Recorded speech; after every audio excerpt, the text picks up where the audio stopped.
Hey everybody, thanks so much for coming to our Facebook page and checking out our website. And today I want to share something really personal with you guys. A lot of times it's very formal here on the show, with the introductions and the names and everything.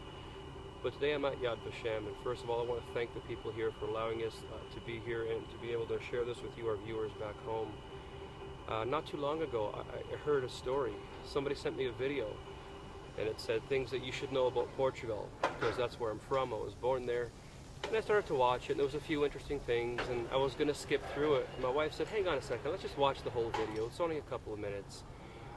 And I got to one part where it said, did you know that there was a Portuguese consulate who saved more Jews from the Holocaust than Oskar Schindler?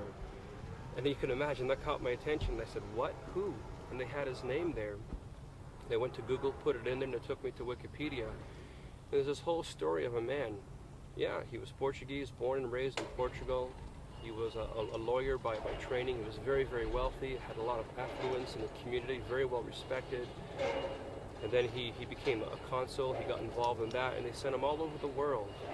And just before World War II, he was stationed in Bordeaux, France. It was the temporary capital at the time.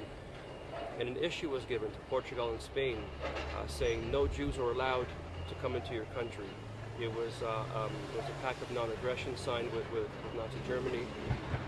And so the office sent out a memo right away to all their consulars in the area and said, don't let any Jews leave France, because if they leave France, they'll get to Spain, they'll get to Portugal, get on a boat, and flee to the Americas.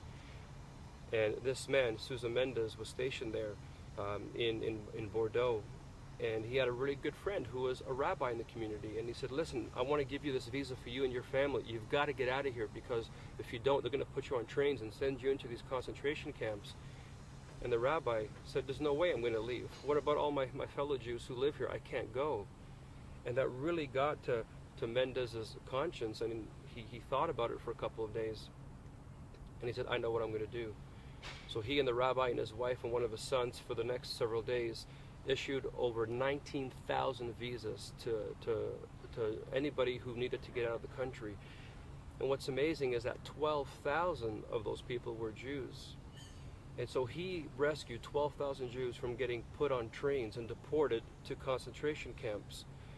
And what amazed me is, we know names like Oskar Schindler, who saved 1,200 people, which is, that's incredible. That's a huge number. But this man saved 12,000 Jews from the Holocaust, and his name has basically gone unknown. It's gone quiet for all these years. When he got back to Portugal, he was stripped of his rank. He was publicly shamed and processed. His children were no longer allowed to go to school. He lost his beautiful home that he had. Everything he had, he lost. He left the country, went to New York, suffered a stroke from all the stress, and eventually died in absolute poverty, sick. And it's a heartbreaking story, but on his deathbed, he said to one of his sons, he said, redeem my name. And so his son set out to do that on this journey, and he began to go everywhere he could, whoever would listen. In 1966, right here at Yad Vashem, they honored him. They have a profile on him in the actual Yad Vashem Museum. He's in the path of the righteous, and here, in the midst of all of these trees, honoring Gentiles who risked their lives to save Jews from the Holocaust. He's here. But what's amazing, and here's the part that really got me, his name is Arcis de Sousa Mendes, but his full name also adds on dos Amaral, meaning of the Amaral. So he's from an Amaral background. And I'm Joe Amaral.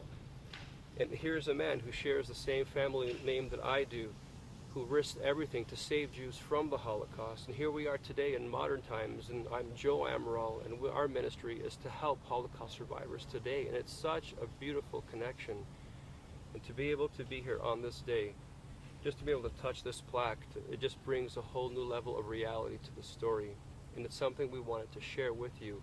And I hope that it touches you. And please take this video, share it with others, because I believe that this man's story needs to get out. A story of bravery needs to be shared with the rest of the world. Thank you guys for watching.